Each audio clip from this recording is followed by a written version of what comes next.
arrivé à Koh Phi Phi, comme vous avez pu voir sur les images, ça fait déjà 2 jours qu'on est là. Hier on a fait du coup le point de vue pour le coucher de soleil, on a fait des plages dont une qui était magnifique et donc il n'y avait personne parce qu'on a bien marché et bien monté.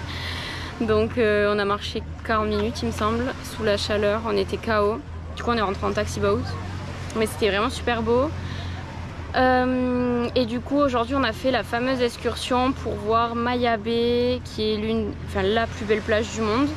Et je sais pas si vous avez la petite ref, mais du coup elle est connue par rapport au film La plage avec Leonardo DiCaprio. Du coup là on y est et c'est juste magnifique.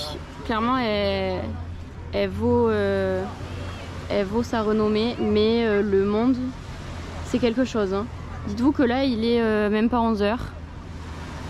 Là-bas c'est blindé, il y a carrément... on n'a pas le droit de se baigner du coup. Et il y a un mec qui fait la sécu qui passe sa vie à siffler parce que les gens vont trop loin dans l'eau pour refaire les photos. Mais c'est juste magnifique. Trop beau. Et du coup demain nous partons pour Koh Yao Noi, donc notre prochaine île. Et on vous montrera tout ça en images.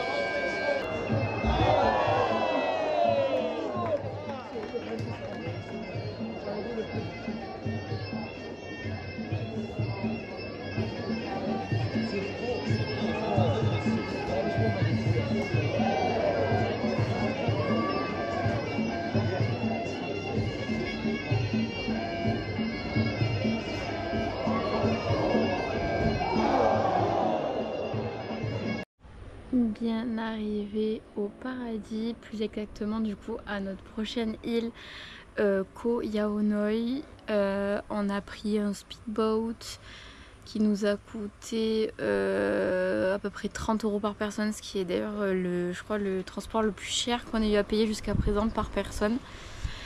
Et je pense que c'est parce que tout simplement l'île est pas super développé touristiquement parlant et qu'il n'y a pas beaucoup de monde. Du coup c'était trop bien parce que c'était un petit bateau, c'était un speedboat. On y était en 1h30 je pense, on a fait 1h30 de trajet. Et là on est arrivé à notre hébergement qui est juste incroyable. Je vous montre ça dans les rizières. C'est juste incroyable. Donc voilà, on va dormir là 4 nuits, on reste 5 jours. Je crois que je pourrais y rester 2 mois. Et c'est juste magnifique quoi, vous pouvez voir hein, la couleur des rizières, les palmiers, parce qu'on a une ferme de coco à côté d'ailleurs qu'on va aller visiter pendant notre séjour. Là il y a le resto, des petits filets, tout ça pour se poser, pour lire. Et hamac du coup, je vais vous faire la visite. Donc du coup, hop, je vais tomber. Ça c'est l'entrée, petit linge propre, petit transat, hamac, monsieur qui se repose. Hop. Bon, pas de clim bien évidemment, on peut pas tout avoir, donc ventilo, mais ça fera l'affaire. Il fait très chaud, mais il y a des courants d'air. Petite douche. Et encore une vue sur les rizières. Bon, les rizières qui sont par contre jaunes parce que c'est pas la période et du coup tout est sec. Mais voilà, c'était pour vous montrer un peu le paradis dans lequel on est. C'est magnifique.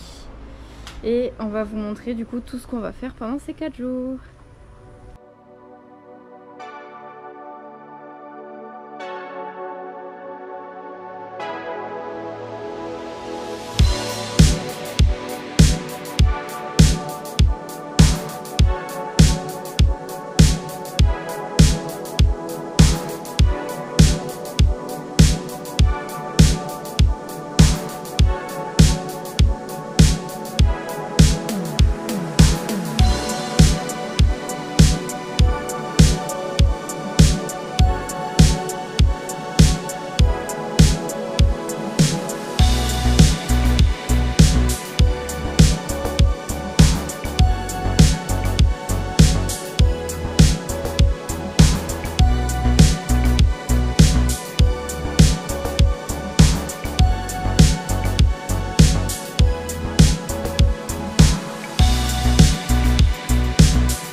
Petit coucher de soleil avec Nico. Si il est pas bien là. Ça va, t'es pas mal là.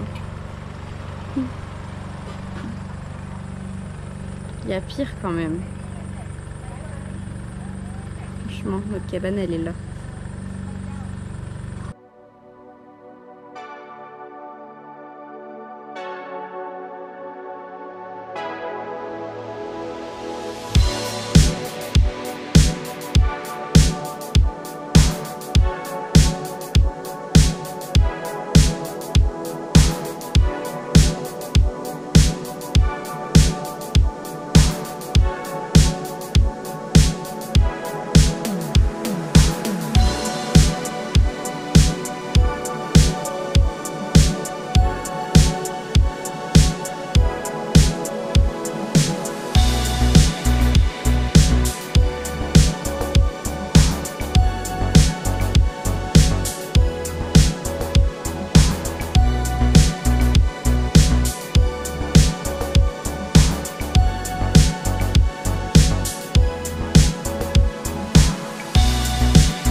Hello, pour nous c'est la fin de Koh Yao Noi, donc on part demain matin.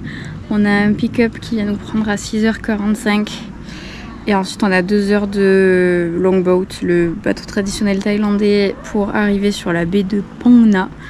Donc on va y être pendant 4 jours et je pense que ça va être magnifique parce que là c'est aussi un endroit très authentique et très sauvage, beaucoup de montagnes, tout ça, ça va être très très joli. Et donc petite conclusion sur Koh Yao Noi, on a adoré, je pense que ça s'est vu sur la vidéo. Moi personnellement c'est mon endroit préféré de la Thaïlande pour le moment. Il n'y a pas tant de choses que ça à faire, mais il n'y a pas besoin parce qu'en fait c'est juste une histoire d'ambiance, d'authenticité, de dépaysement, c'est juste ça. On n'a pas fait tant de choses que ça en fait, on s'est juste promené, on mettait pas le GPS et on prenait le scooter. On a loué le scooter pendant 3 jours. C'est que des petites routes de campagne dans les rizières quasiment. Et on s'est promené pendant 3 jours. Juste ça. C'était trop cool. On est tombé sur des belles plages bien sûr. On est tombé sur un beau petit point de vue, des beaux spots pour les couchers de soleil aussi. Et puis voilà. Et puis il n'y a pas tant besoin de ça parce que au final c'est un peu les gens qui font tout. Et vraiment les Thaïs ici sont adorables comme partout. De toute façon, depuis qu'on est arrivé, on a le droit qu'à des sourires. Et là c'était trop chouette. Hier soir du coup il y avait les petits qui faisaient du cerf-volant. Donc du coup j'y suis allée pour me promener. Et ben, il y a même un petit papy et tout qui essayait de la conversation, mais malheureusement le thaï c'est très compliqué à comprendre, donc j'ai pas pu communiquer avec lui. Et le plus gros des problèmes, c'est ça qui est pénible, c'est qu'il parle pas anglais quoi, donc c'est compliqué pour communiquer. Après j'ai essayé d'aller voir les ados parce que je me suis dit les ados ils doivent parler un petit peu anglais, et ben non plus.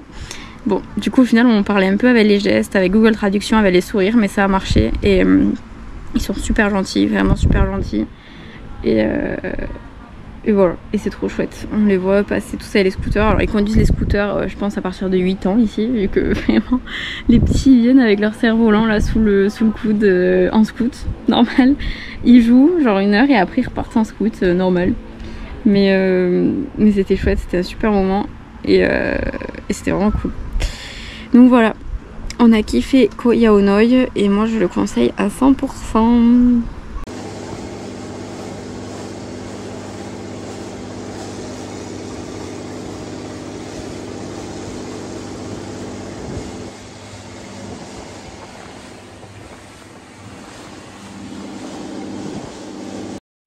Hello, premier jour de visite sur la baie de Phang Nga. On s'est levé à 5 h du matin pour voir le lever du soleil sur la baie. C'est juste magnifique. C'est trop beau. On a fait 1 heure de scoot dans le noir, sans phare, sinon c'est pas drôle. Pour voir ça, c'est magnifique.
Hello, petit débrief du coup sur la baie de Phang Nga. On part aujourd'hui direction Khao Sok et donc du coup on sera resté 4 jours sur Phang Nga. Il n'y a pas énormément de choses à faire, donc en soi 2 jours suffit. Et on a fait du coup donc le point de vue sur la baie de Phang Nga au lever du soleil, c'était magnifique. De la ville de Phang Nga c'est à 45 minutes, 1 heure en scoot. Et vu que c'est pour le lever du soleil, on s'est levé super tôt, on a conduit de nuit et tout, donc si jamais vous n'êtes pas trop chaud à conduire la nuit et tout, le scooter, il y a des vannes, il y a des tours qui font ça, donc voilà, mais c'est beaucoup plus cher du coup. Ensuite du coup, deuxième activité, on est allé au port directement trouver un bateau, on a payé 100 bahts et on est allé visiter le village de Koh Phanny qui est un village flottant, donc c'est très connu avec sa grosse mosquée, avec le terrain de foot flottant. Donc j'ai fait voler le drone, vous avez pu voir les images, c'était trop joli. Et puis c'est fou de se dire que des gens vivent là quoi. Et donc du coup c'est un village musulman. Et c'était vraiment super joli. Par contre on fait le tour assez rapidement, donc c'est pour ça que le payer en tour c'est super cher, c'est 1200 bahts je crois. Alors que nous on s'est débrouillé par nous-mêmes à trouver un bateau sur le port et du coup on était avec des Thaïs. Et du coup on a payé l'aller-retour 200 bahts il me semble. Donc c'est beaucoup plus avantageux.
Bon, je crois que je me suis fait une copine. J'étais toute seule à attendre ici, elle est venue me voir. Et elle ne me quitte plus. Ah loulou, oh, tu me quittes plus hein. Elle me quitte plus. Hello, du coup petit débrief de Khao Sok, on y a passé 4 jours. Comme vous avez pu voir sur les images, le parc national c'était juste magnifique, vraiment incroyable, trop beau. Et puis ce qu'on retient beaucoup du coup de Khao Sok, c'est forcément les éléphants, c'était juste incroyable. C'est donc un sanctuaire donc éthique, c'était compliqué, c'est ce qui est compliqué en Thaïlande, c'est que c'est vraiment compliqué d'essayer de trouver un sanctuaire qui soit éthique, que les gens ne montent pas sur les éléphants, les lavent pas, tout ça. Et donc du coup on a trouvé celui-ci à Khao Sok et nous sommes très contents parce qu'en effet il est totalement éthique. Il y a donc 2 éléphantes qui ont été sauvées du mauvais tourisme de masse. Et du coup elles sont un peu en retraite, elles ont un peu plus de 10 hectares pour elles du coup. Et puis voilà, on leur a donné des petites bananes, on s'est juste promené avec elles. Mais il y avait vraiment, il n'y a pas eu d'interaction bizarre, elles avaient rien sur le dos, personne ne leur a monté dessus. Elles étaient en plus super câlines, donc je pense que du coup c'est qu'elles sont super bien traitées parce qu'elles venaient vers nous naturellement. Et c'était un moment incroyable, vraiment c'était trop bien. Elles étaient vraiment trop mignonnes. Au niveau du groupe, on était 14 il me semble. Des fois c'était un peu chiant parce que des fois tu as envie d'être un peu tout seul avec les animaux, mais ça reste faisable quoi. C'était vraiment pas, il n'y avait pas 10 000 personnes autour, chaque personne gardait ses distances et tout, donc voilà, c'était respectable. Et c'était un moment de fou. En plus ils sont énormes, ils sont là à côté de nous comme ça, nous on est tout petits, enfin, c'est un truc de fou. Et du coup je me rappelle plus combien elles font de poids, j'avais demandé, c'était 3 tonnes je crois, je sais plus. Et par contre elles mangent 30 kilos de nourriture par jour. Et puis voilà, on a adoré, on a passé 2 heures avec elle et c'était à peu près 30 € par personne pour les petites infos. Et du coup c'était le Khao-Sok Elephant Sanctuary. Voilà, c'était trop bien. Donc du coup là on part pour 2 bus, donc un bus de 3 heures pour aller à Surat Thani, puis un bus de nuit pour faire Surat Thani Bangkok. On arrive à 5 h du matin à Bangkok. Donc voilà, et on va visiter 3 jours Bangkok et en plus de ça on va rejoindre Ben, un pote à nous, donc ça va être trop cool. Je vous montre ça en images.